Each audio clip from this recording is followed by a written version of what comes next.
दोस्तों, ब्रज भूमि में बहुत समय पहले श्री कृष्ण के परम भक्त कुंभन दास जी रहते थे।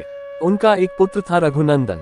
कुंभन दास जी के पास बांसुरी बजाते हुए श्री कृष्ण जी का एक विग्रह था। वे हर समय प्रभु भक्ति में लीन रहते और पूरे नियम से श्री कृष्ण की सेवा करते। वे उन्हें छोड़कर कहीं नहीं जाते थे, जिससे उनकी सेवा में कोई विघ्न न हो। एक दिन वृंदावन से उनके लिए भागवत कथा करने का न्योता आया।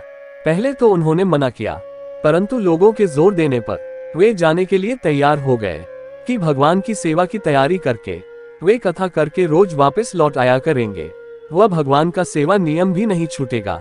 अपने पुत्र को उन्होंने समझा दिया कि भोग मैंने बना दिया है, तुम ठाकुर जी को समय पर भोग लगा देना। और वे चले गए। रघुनंदन ने भोजन की थाली ठाकुर जी के सामने रखी और सरल मन से आग्रह किया कि ठाकुर जी आओ, भोग लगाओ। उसके बाल मन में ये छवि थी कि वे आकर अपने हाथों से भोजन करेंगे, जैसे हम खाते हैं। उसने बार बार आग्रह किया, लेकिन भोजन तो वैसे ही रखा था।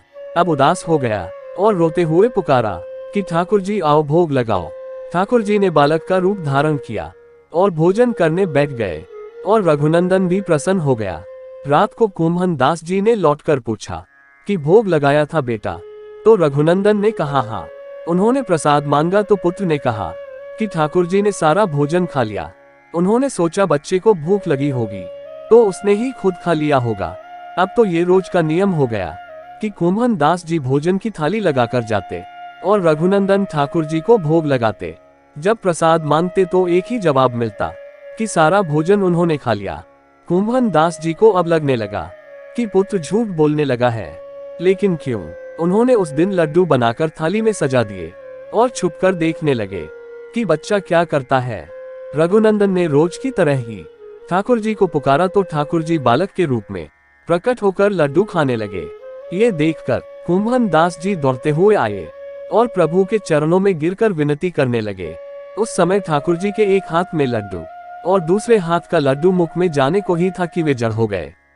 उसके बाद से उनकी इसी रूप में पूजा की जाती है और वे लड्डू गोपाल कहलाए जाने लगे।